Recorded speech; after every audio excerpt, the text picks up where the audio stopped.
All right, then. I'm going to look today at a poem by Dante Gabriel Rossetti, a sonnet called Death in Love. I think that's the title, not Love and Death, Death and Love. And and I'll just say a word about, yes, Death and Love. Say a word about Rossetti real quick. He was an English writer and painter. He was as important a painter as he was a poet. Who lived between 1828 and 1882. He died at 53. His father was Gabriel, I'm not sure I'm pronouncing it right, Gabriele, what's faithful to the Italian pronunciation, but Gabriel Rossetti, who was an Italian nobleman and poet and scholar and political actor who was forced into exile by the king in the 1820s because he was a constitutionalist. He was first sent to Malta, but then ended up in London in the 1820s, and it was there that our boy here, Dante Gabriel, was born a few years later. It seems that for the whole of Dante Gabriel's life, that he lived the whole of his life very contentedly in London, that he was as thoroughgoing a Londoner as has ever lived, despite the very Italian name, and despite the fact that in his family history, his father, was Italian and came to England out of necessity after he was put into exile.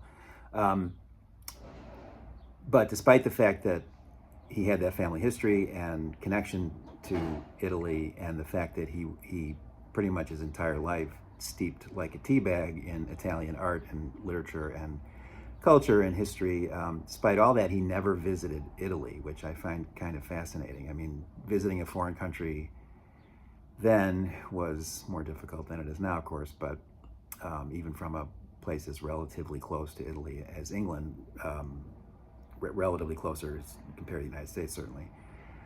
But so many of the writers and artists of that time did go to the places that were the the scenes of the art that they revered the most, that influenced them the most.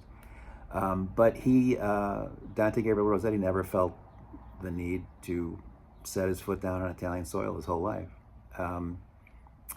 which is very interesting. Anyway, he's associated with the pre-Raphaelite movement in art that was getting going in London around that time. In fact, he's one of the founders of the pre-Raphaelite Brotherhood. And there's a lot that's all very interesting. It has to do with them wanting to resurrect artistic values that preceded the Renaissance and the Raphael and people beyond them. They felt that in various ways, the Renaissance kind of codified approaches to art that they found stifling and excluded earlier artistic values that were powerful very powerful in the minds of Rossetti and his pre-Raphaelite Brotherhood comrades. Anyway, that's a very interesting story. There's a lot of good stuff about it in Richard Ellman's biography of Oscar Wilde, which appeared in the 80s. Obviously Wilde was around at that time, and you get a good picture of the scene. I'm sure Rossetti pops up in that book here and there. I don't remember. I read it at the time it came out, but anyway, for what it's worth, that's a good book on its own. It's a great bio, and Wilde's story is very, very interesting, and just that whole scene in this kind of in between time. I kind of like the in between moments and states, as some of you may have picked up on, and late 19th century leading into the 20th, and moving on toward modernism and so on is just such a time, and very, very interesting. So anyway, there's good stuff in there. So this is a poem called Death in Love, as I mentioned, and I will read through it now. Death in Love. There came an image in life's retinue that had love's wings and bore his gonfalon.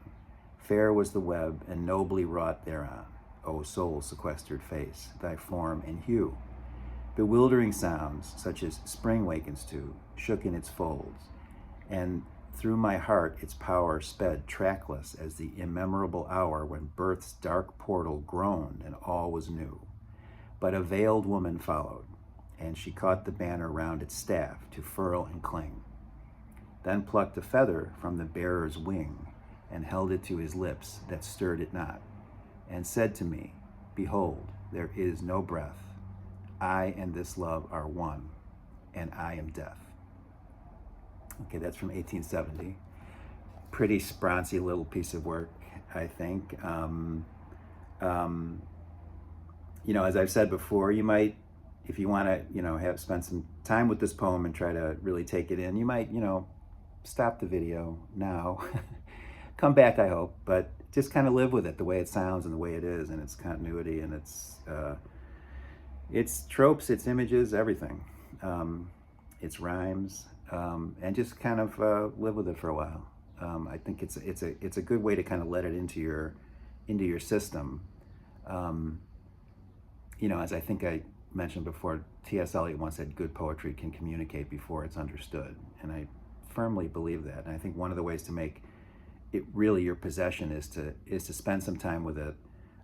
Let it just go through your mind. Don't worry about anything else really.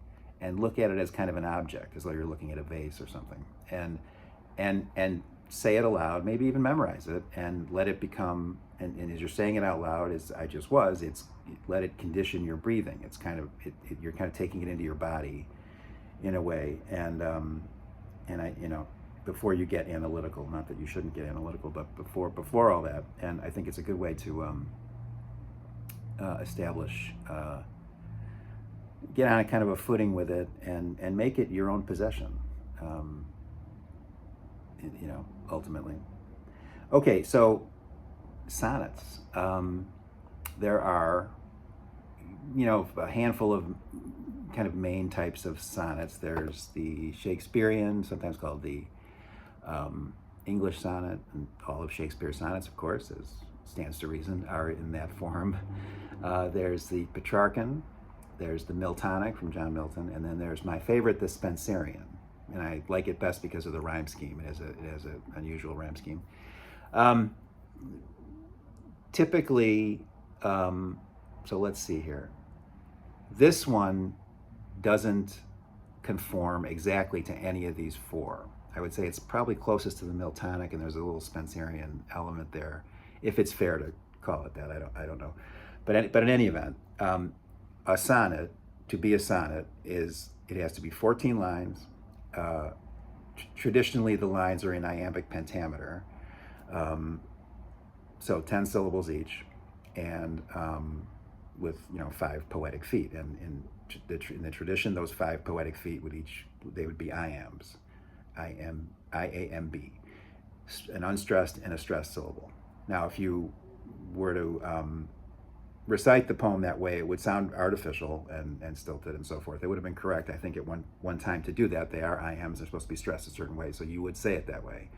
But I think it's more typical for people to use regular speech patterns in when they're engaging in scansion of poetry that is identifying the poetic feet and so forth.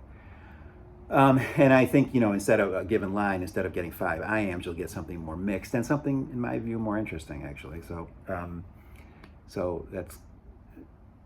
that's how I look at that. So the Shakespearean, so there's the 14 lines, and whether it consists of an octet and a sestet, 2 quatrains and a sestet, 3 quatrains and a couplet, however you divide it up, these of course reasonable people can disagree about how to do that, but whatever the poem's substance suggests to you as the right, way to think about all that is sort of my approach with that. So the Shakespearean sonnet, to take the first quatrain, the rhyme scheme is A, B, B, A. So it's A, B, A, B. So the first and third lines rhyme, the second and fourth lines rhyme. The next two quatrains have the same pattern, though with new rhymes. And then there's a couplet that's got new rhymes, and it's at the end, and setting it up that way makes the couplet kind of stand out as a couplet, and can give it a kind of like quality of sort of like it's summing up what's been said up to that point. But the Shakespearean and the Spenserian have that couplet at the end where it kind of stands out. The Petrarchan and the Miltonic, they have their own different rhyme schemes, different from the Shakespearean, but it's more, instead of A, B, A, B in the first quatrain, for example, it's A, B, B, A. So the first and fourth lines rhyme, the second and third lines rhyme, versus the first and third lines rhyming and second and fourth lines rhyming, and that carrying through. And then the Petrarchan, though, gets, after you do the first two quatrains, and they're both A, B, B, A, you've got two triplets, C, D, C, D, C, D. So you've got the same rhyme, slightly different order. So that they kind of break down as two quatrains and two triplets, or an octet and two triplets. You could see it, the last thing is a sestet, but they do seem to be triplets. Although the fact that they use the same rhymes, though, in a different order, maybe it would make more sense to consider that a sestet. The Miltonic also does the triplets at the end, and they're identical. So you can look at that the way you want, and it's got the A, B, B, A. Now the reason the Spenserian is so nice, in my opinion, is that it's got this overlapping kind of rhyming scheme. So that it goes A, B, A, B, B, C, B, C, C, D, C, D, E, E. So you've got each succeeding quatrain takes one of the rhymes from the previous one, not both, just one. And then the third one takes from the second. Second one takes from the first. The third one takes from the second. And then there's a new rhyme with the concluding couplet, and that really does make that stand out. But it's a really nice effect, the way you keep hearing these echoes of the rhymes throughout in this kind of overlapping way. It gives it a kind of imbricated texture that's very nice. So that's maybe I'll do a Spencer sonnet at some point. But now going on to this one doesn't conform exactly to any of those rhyme schemes. It's got the 14 lines, it's got the 10 syllables, etc. And if you were to follow where the stresses fall, you would get came an image in life's retinue. You would get, as I say, not just iambs. You'd get something more mixed. But the rhyme scheme for this one is A, B, B, A, A, C, C, A. And let me stop there, because you've got a slight overlap there. It's not doing what Spencer does by sustaining that over the three quatrains, and only stopping at the at the portal, so to speak, of the last couplet. It overlaps between the first and the second, but that's the only instance where it does that.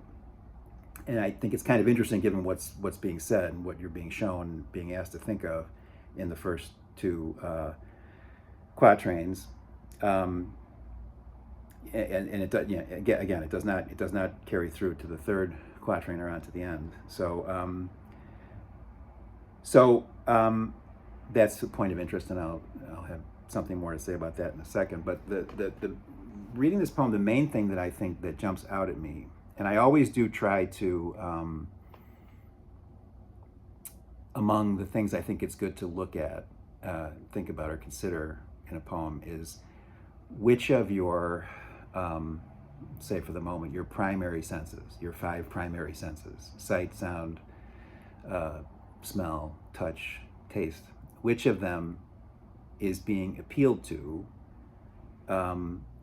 when is it being appealed to? What's going on when it's being appealed to? How much of the time is that when being appealed to relative to other sensory kind of appeals that a poem could make, and try to define kind of, or see what what I think of as the sensory economy of a poem, what that really is. And the thing that you noted first, in the first quatrain is entirely visual. I'll just read it again. There came an image in life's retinue that had love's wings and bore his gonfalon. Fair was the web and nobly wrought thereon, O soul-sequestered face, thy form and hue. All right, so you have he even explicitly calls this an image coming along in life's retinue of this. The gonfalon is a banner, is a big banner, and the woman that the speaker of the poem is in love with, her face is on this banner. Her form and hue, all these words suggesting the visual. There came an image in life's retinue, had love's wings and bore his gonfalon. All these are, you're being given this vivid image. Fair was the web and nobly wrought thereon, O soul-sequestered face, thy form and hue. So it's entirely, I would say the affect in the first quatrain is, if not joyful, something close to it. There is some kind of happiness or contentment or excitement about the beloved object, and that begins to be qualified when you move into the second quatrain, which changes up the sensory appeal. The main appeal is not to the visual in the second one. It's toward the auditory. Bewildering sounds, such as spring wakens to, shook in its folds, and through my heart its power sped, trackless as the immeasurable hour when birth's dark portal groaned and all was new.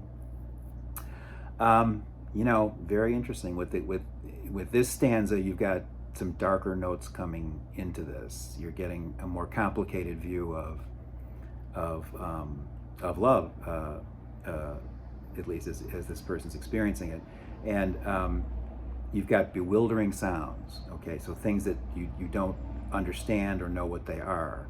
The idea of things being beyond your control is coming into this.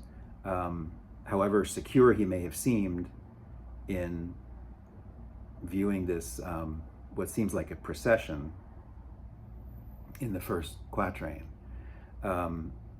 that's eroding slightly, it seems, in the second one. He's got these bewildering sounds that spring wakens to, the beginning of spring. Of course, spring is the transition to spring is usually pretty tumultuous. Sometimes there's often scary weather and so forth.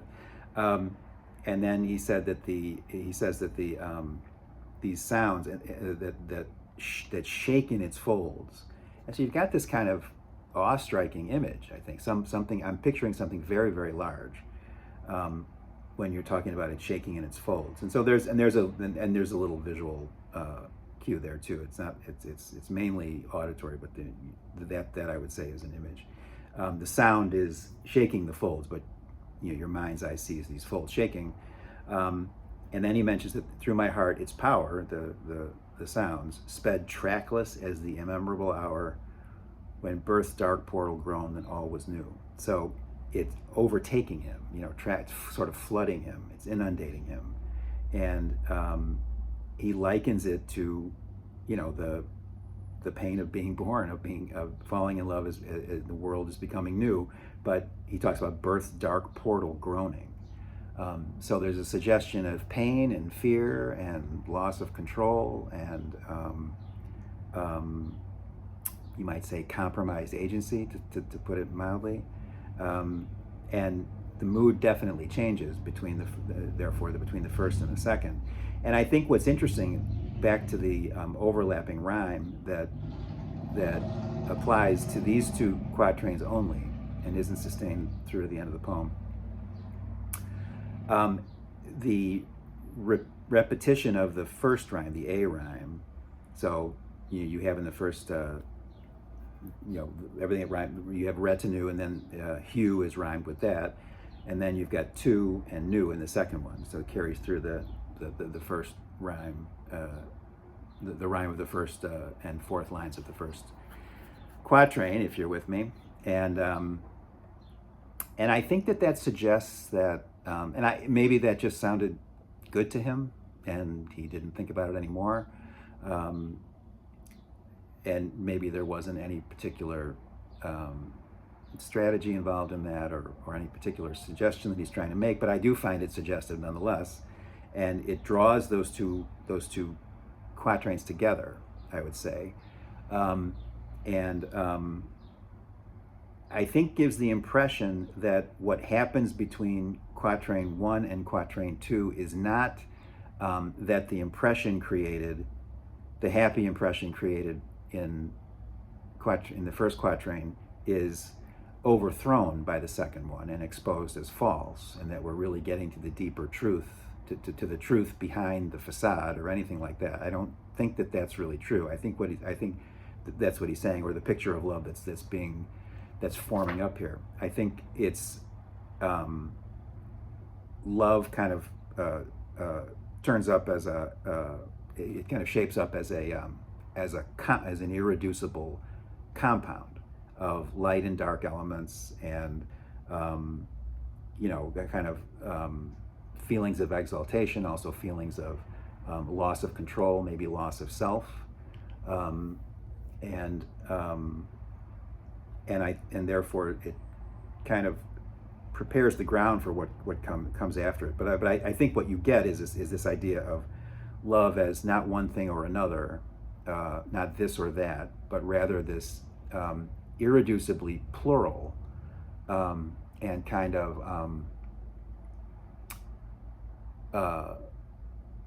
with this kind of dialectical push and pull between the light and the dark elements, between the sense of a really sort of satisfying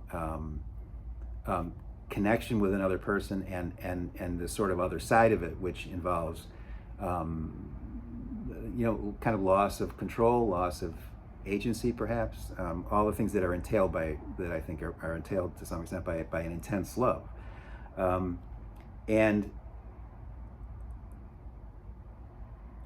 so he continues, and then we move into the third quatrain, and there's a line space. So if you didn't pick up on a pivot or change of mood there, or a new development on your own, the line space is helping you there. So, but a veiled woman followed, and she caught the banner round its staff to furl and cling, then plucked a feather from the bearer's wing and held it to his lips that stirred it not.